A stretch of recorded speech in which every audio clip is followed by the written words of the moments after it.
Welcome to Journey to Joy Live, a podcast to promote wellness, resilience, and inspire joy. Be empowered to balance your mental, physical, financial, aspirational, and social health while providing mental health awareness and breaking down the stigma of mental illness in the Black community. I'm your host, Dr. Int Joy, and I'm here to help you transform life's challenges into opportunities for joy. Let's begin the journey together. All right, we are in episode 87. How to stay calm when everything else goes wrong.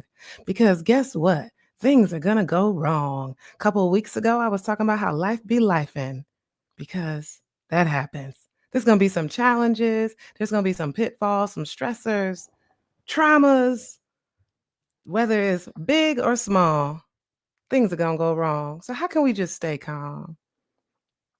Are you the type that's just inclined to go 0 to 100 in your anxiety? Are you the type that's going to go 0 to 100 in your anger or in your sadness? The second something happens to you, it's just like, just all the way. You just all the way anxious, all the way stressed, all the way angry. In order to stay calm, I'm just going to start right away. Spoiler alert. In order to stay calm when everything else goes wrong, you got to be intentional. You have to be intentional. You have to choose joy. This whole podcast is about journey to joy. Your journey to joy. It's right there in the phrasing. Choosing joy is a journey. You're not going to just be at the destination just because you chose it.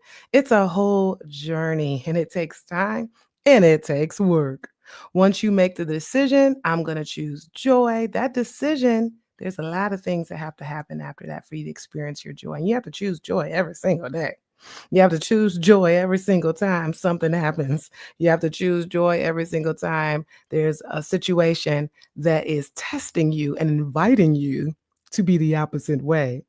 Naturally, especially people who actually have depression, who actually have anxiety, who have a mental illness, naturally, you are inclined to think negatively. You are inclined to think, what's going to happen? But what if this happens? But what if this bad things happens? Or you're inclined to be anxious or to worry about things. But naturally, when your body experiences or when you experience a situation that's negative or that's wrong, you're going to feel bad. That's the first thing. So when you are choosing joy intentionally, it's about having that self-awareness and recognizing, okay, wait a minute. This situation is inviting me to be angry or inviting me to be anxious or inviting me to be sad. Most instances, it's okay to feel that way, but do you want to stay that way? So the intention comes in at making a decision to say, okay, I realize this situation has happened and it's stressing me out. Do I want to stay that way? No. So what do I need to do to not be that way? So before I give you any type of strategies, you got to make the decision to choose joy and be intentional about not allowing certain situations to allow you to continue to feel that natural response. So if that natural response is anxiety, it's easy to stay that way. It's easy to stay in that worry because it's causing you. Then you're down a slippery slope of more and more anxiety. Now you're not sleeping. Now you're not working. Now you're irritable. Now people don't want to be around you. If something happens and you're naturally feeling that you're sad, it's okay. It's natural for your body to be sad in that situation. It's natural for your body to be angry if something made you angry. But are you going to stay that way? Of course, if we're talking about loss and grief and trauma, of course, experience those things. But do you want to stay that way? You can feel empowered to choose a journey of joy and choose to learn the strategies so that you won't stay that way. Yeah, that thing happened to you. That situation is going on, or maybe it's ongoing, but you can choose to learn the strategies to be okay. Yeah, it's okay to not be okay, but are you going to not be okay forever? You just want to just be not okay forever? So be intentional. It sounds all easy. No, it's not easy. It takes work. It takes work. All these therapeutic strategies that I talk about, the self-care, it doesn't come easy, but the more you practice these things, yeah, sure, the more it comes easy. The challenge that you experience is a test. I've mentioned that before. So the strategies that you do each day in order to uplift your wellness, your resilience, your joy is a practice for when that test comes. There's a lot been going on, a lot that's been going on. The political climate is extremely stressful. A lot of people can feel that that's some of the things that's been going wrong. People's shows getting canceled, and we're rallying behind them to support them. Random drones showing up. I still don't know what's going on with that. But in your personal lives, there's stuff going on, right? There might be some financial stressors. Maybe there are some challenges with your child or with your parent or with your spouse, or there's work challenges. Work challenges definitely come up. Maybe you got laid off, or maybe you are thinking about leaving your job. There's usually something that is probably going wrong that you can think about, but it's a matter of how you're going to react. Will you allow yourself to stay in that initial response, to hold on to those automatic thoughts that you have when you first react? So that's the first thing. Be intentional on your journey to joy and realize that it takes work. Now, thinking about the what ifs, our anxiety, when we get stressed out about things, our anxiety automatically has us thinking, but what if this goes wrong? But what if that happens? Let's see. I got a comment here. See, I don't always see the Instagram comments. True, not easy. Even when you know better, you can still sometimes get triggered. Yeah, especially if you're tired and undernourished with the right foods. Correct. Right. So once you are intentional in your journey and you know the right skills and the right coping strategies and things, clearly you're not going to become perfect at these things and at these strategies. Thank you for mentioning that. I was actually speaking with someone who was a psychologist the other day who was going through life, going through things going wrong, going through stressors, right? We all go through these things. And they were saying, literally, they were like, I know all the strategies. I know everything to do. But they were still experiencing stress. They were still experiencing anxiety. So correct. And that goes with your ability to know yourself. When you mentioned that, you sometimes you still triggered because you're tired or undernourished. So you have to really think to yourself, okay, is it because I didn't eat yet? Okay, let me eat. Is it because I didn't have enough sleep? Okay, let me get the nap in, or at least maybe if I can't get that nap in right now, at least I know I'm tired and maybe I can readjust how I'm responding to things, or maybe exercise. I've mentioned many, many times that with my self-awareness, I really have to notice, like, is it because I haven't run in a couple of days? Is that what's going on? Because I do feel myself more sensitive to these stresses that are happening when I haven't eaten, because I get hangry, or when I haven't run, or when I'm sleepy. And if it's all three, I am more inclined to choose the running. But have that toolbox, whatever it is for you, when you experience that stressor, what are you gonna go and do? Are you gonna go and make sure you get something to eat? That's first. You notice I said if running is up against napping. If running is up against I'm hungry, I'm gonna eat some food. Unless it's a quick run and then I'll eat after. Ooh. Anyway, it really depends, right?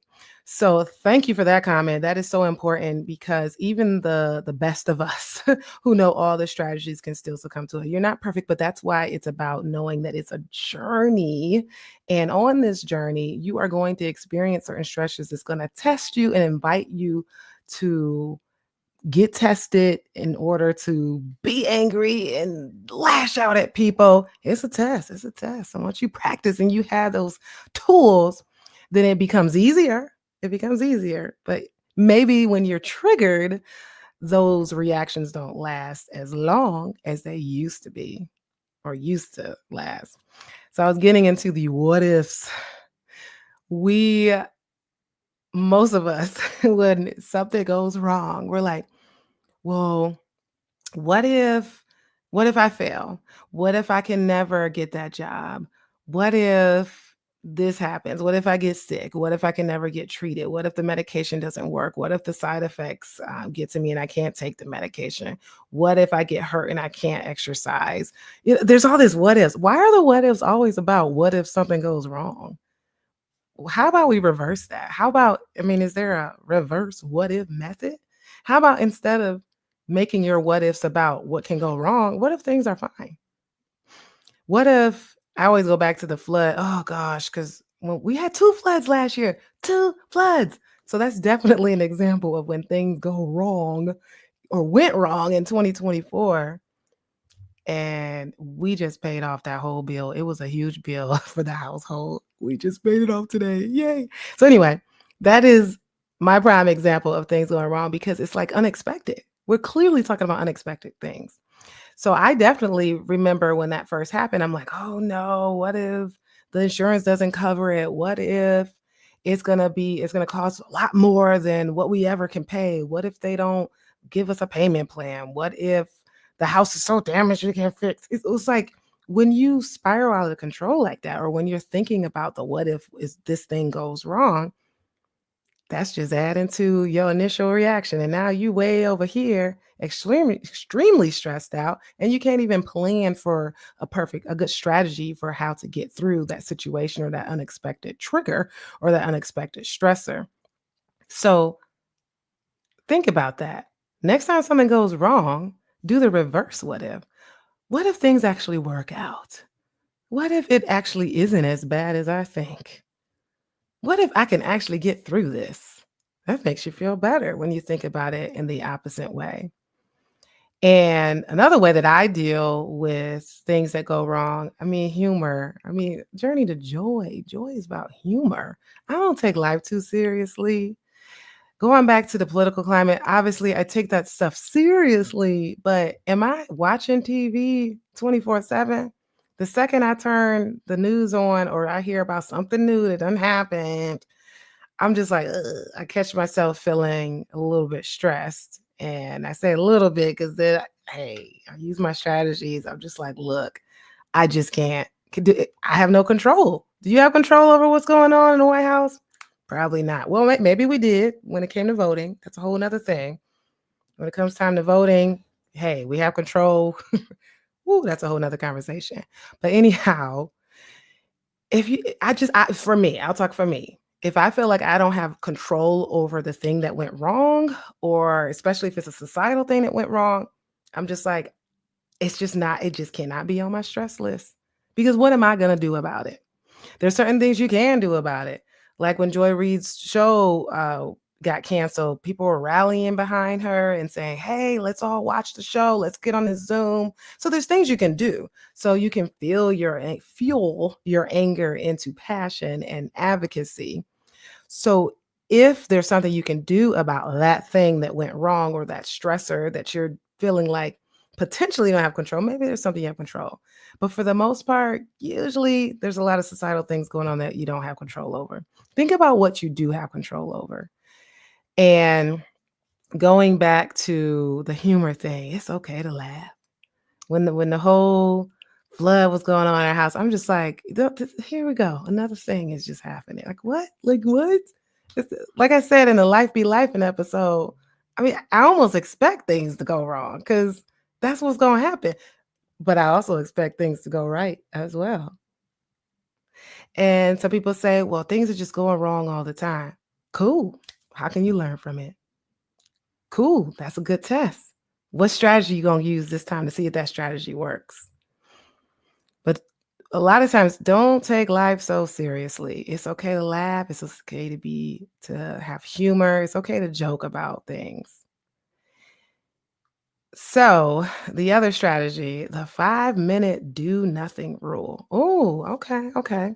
Let's say something happens unintentionally, because that's what happens. I mean, you're not gonna expect, you don't know it's happening. It's unintentional, and it just throws you off guard. Whether it's an email you read, you heard something that your boss said, your child dropped a bomb on you, your spouse said something. You don't have to respond right away. Maybe you just need to just do nothing for 5 minutes. Because again, that it's the sympathetic nervous system, which is the fight or flight system that kicks in when that stressor activates you, when you're triggered to be angry, when you're triggered to be sad, you're triggered to be anxious and worried.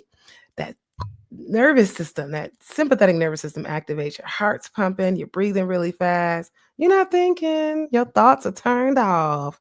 You are not thinking, you're going straight to just acting on impulse, acting on your emotions. So it's very important to just stop and pause. Stop and pause and try your best not to think about anything. One of the ways to not think about anything or to do nothing is the grounding, engaging your five senses and getting out of your head and just looking and saying, okay, what are five things I see around me? What are four things I can hear? What are three things I can touch? Two things I can smell? One thing I can taste? Engaging your senses can help you get out of your head and just do nothing. Maybe put on a meditation. Lay down, listen to some waves. Oh, that's my favorite. Listening to some waves. Pretending like I'm smelling the beach. Take some deep breaths. Activate some positive affirmations and say, it's going to be all right. And then some gratitude and say, well, I'm just glad I'm here. So when you can activate a pause, some deep breathing, some grounding, some positive affirmations, and gratitude, woo, all of that together, that is so helpful. I mean, I'm talking about these things because I do these things and it works. I wouldn't be talking about it if it don't work. But obviously, those things don't always work for everybody. But there are some things that work for you. Just like yoga is just not my thing. It probably could work for me. I just don't do it. But running works for me, so yay. So activate a pause, a reset when that thing happens or that thing goes wrong. And maybe sometimes that thing isn't even as bad as you thought. So asking yourself, will this even matter in 5 hours? Will this even matter in 5 days, 5 years? That thing that you're stressing out about or that went wrong? Sometimes we go to conclusions and say, oh my God, it's just so horrible that this happened. It's a matter of reminding yourself that it's okay. This is not going to last always. It's a song, it's not going to last always. It's temporary. But in the meantime, that stress, the longer you are living in that sympathetic nervous system, that increased heart rate, that the breathing really fast, that is adding to your physical stress and things are happening in your body. So that stressor is temporary, but you are making something happen in your body that could be permanent. Stress obviously raises blood pressure, causes cardiac heart issues, increases your susceptibility to illnesses. So that is another reason why it's important to be intentional about how you react when you're stressed or when things go wrong. So it's going to happen. Things are going to go wrong, but things are also going to go right. And so, yeah, not everything needs your immediate reaction. So that goes along with that pause and realizing that maybe you can just come back to it. Usually, the financial things, that's what I kind of like. I got to come back to that later. I can't respond to that right now because I don't know what it is about stuff in the financial category where I'm just like, I just gotta wait. I gotta go work out, I gotta do something, and then I can go back and deal with it and be good. There was something that happened yesterday. There was somebody who pretty much needed my mental health expertise. And it can be a little difficult because when I am a psychiatrist, my family needs my help as well, right? But that means I'm always on. But that's difficult for me because I don't wanna always be on. I wanna wear my psychiatrist hat when I'm at work. I don't wanna wear it when I'm at home. But I realized that a family member needed me, but I didn't wanna be there. I didn't wanna be present for them. But then I realized that goes back to your self-awareness. I said, "Oh, I haven't eaten lunch yet. Because I'm wanting to be on lunch. This is where I took off my psychiatrist hat. So I was like, okay, let me eat. I ate just half my sandwich. I was ready to go. So then I was there for that family member who needed me, and then they felt better because I was there. That's you.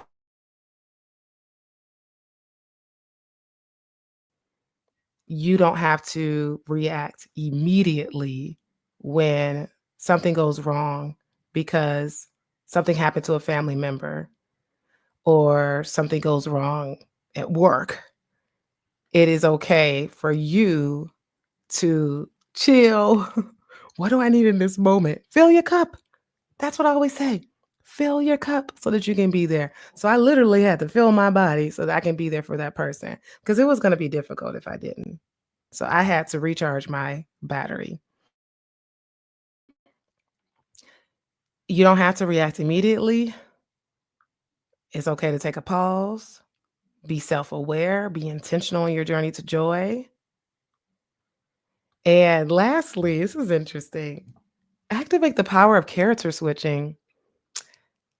So I have an example of this, sort of, because really character switching is picturing yourself as someone who can just do it all. So it's kind of like, ooh, Beyonce can perform in front of 3,000 people. I can do it too, pretending that you're that person. Sometimes that can help.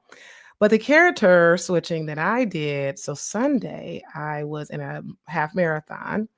And it's just so this isn't a bad thing, but seems like the more races I'm running, the faster I'm getting. So that's good. But what makes it not 100% good is I just want to have fun. I just want to run my race and be done. But then when I'm running, I look at my clock and I realize I'm running faster than I anticipated. And I'm just like, oh, I feel good. Maybe I can run faster than my fastest race. So then it's like becomes work. I'm like, oh no. And but I literally was picturing myself at the end of the race screaming and excited that, yes, I beat my all-time personal record. And that made me run faster. Eventually, I tapped out. I did not beat my all-time personal record, but I did beat my second all-time personal record, so that's cool. I still got a sub 2-hour half, which is great, it's great. So and I even said, a couple weeks ago, don't compare yourself to other people, just compare yourself to you. Resilience occurs when you are able to beat yourself, your past self. So I'm just consistently looking at myself.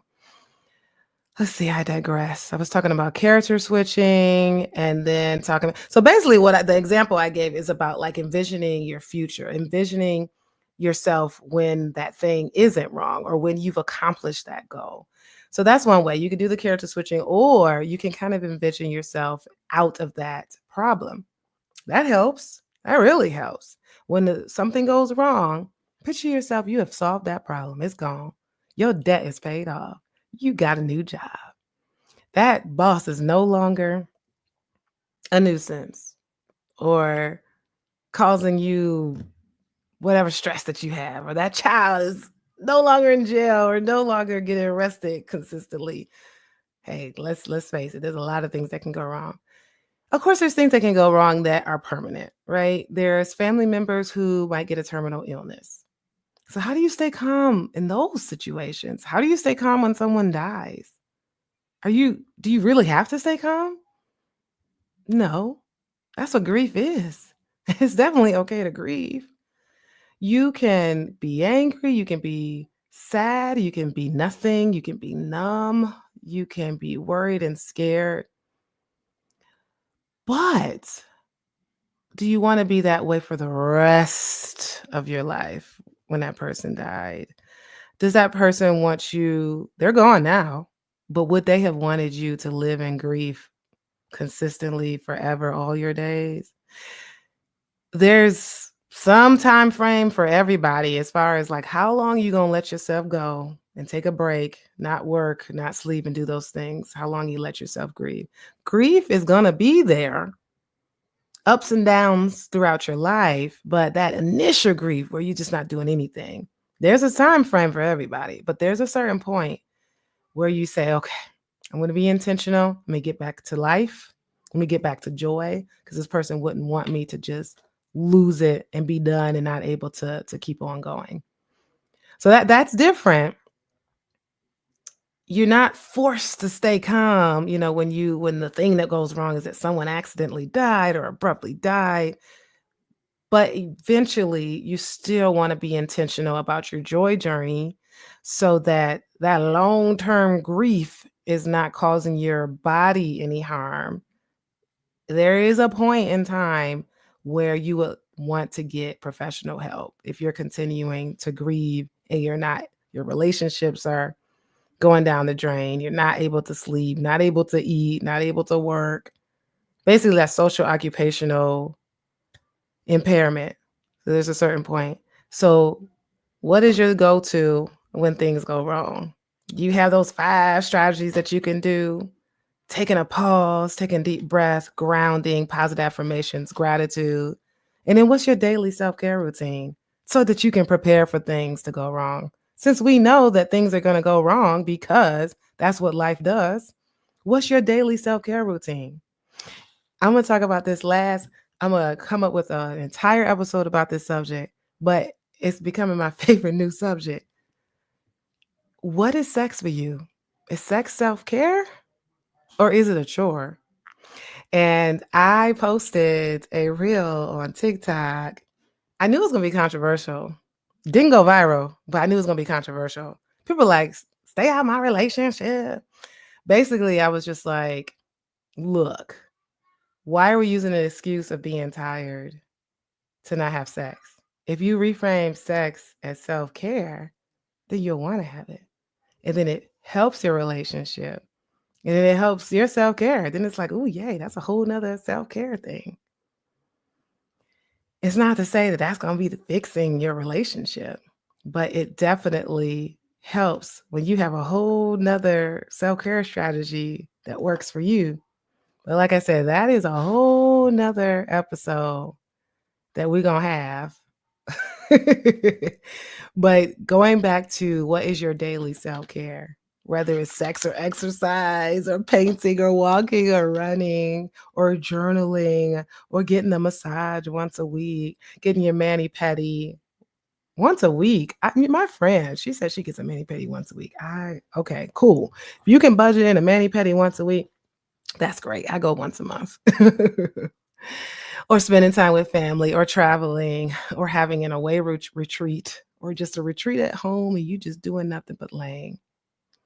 And I learned yesterday that I need a backup self-care because running is my therapy, my medication, my everything. And yesterday, when the kids were leaving, my husband was about to drive out and my toddler wanted his monster truck from the floor of the car. So I'm reaching way over, bending, trying to get this monster truck. And then I literally was falling out of the car trying to get out. And I had hurt my shin. It had a knot on my shin, like so quick. I was so scared. I thought my shin broke because I run so much. I mean, I feel like I have shin splints. So I was like, oh, that's a weak portion of my bone. It probably actually broke the shin splint. It probably fractured. So there we go. How to stay calm when things go wrong. I was actually pretty calm, but my head, well, outwardly I was calm, but inside my head, I suppose I wasn't calm. I was like, oh no, I'm supposed to run another half on Sunday. What if I could ever run again? What if it's broken? I can't walk. What am I going to do? And then most importantly, running is my medication and therapy. What is going to be my medication and therapy now? So I was just like, oh my goodness, I need something to replace my running. It's not broken. I just iced it for about 10, 15 minutes. I was so mad because I was about to work out, so I had to take a break. I didn't work out. So mad about it. And I was able to run this morning. I was gentle on it, so it's not broken. I'm still gonna run my half on Sunday. So maybe not as fast as usual, but I'm gonna still do it. But yeah, I need a backup. Ooh, I need a backup for my running. There's other things I do, but ooh, that was a scare. So going back to what to do, how to stay calm when everything goes wrong, I reassured myself. I used those positive affirmations. I caught myself in the what ifs because I was like, well, what if I can't run again? What if I was just broken? What if this? And I started to say, okay, it's nothing's wrong. What if it actually isn't broken? I literally actually thought that. I was like, well, what if it's not broken? You'll be okay. It hurts now, but it's probably just a bruise. It's all right. So think about that. What are you going to do next time something goes wrong? What are you going to do now so that you're prepared next time something goes wrong? How are you going to train your brain so that you can remain calm when things go wrong? Are you intentional about your journey to joy? If not, make a choice today. It's your choice. Thank you for listening. This has been an Enjoy Life production. If you're in a crisis, don't hesitate. Call, text, or chat 988 for immediate support. Please note, this podcast is for informational purposes only and is not a substitute for professional treatment. If you're looking for therapy or medication management through Enjoy Life, visit www.drenjoylife.com to request a consultation. I accept Aetna for Georgia residents, and out-of-pocket services are available for others. I'm licensed in Georgia, Florida, Michigan, Tennessee, Maryland, Wisconsin, New Hampshire, Illinois, Virginia, and Minnesota. Be sure to grab your copy of the Enjoyno on Amazon for $39.08 to help you on your wellness journey. And remember, Journey to Joy Live is every Thursday at 7 p.m. Thank you for joining me. And until next time, may you continue to transform challenges into joy.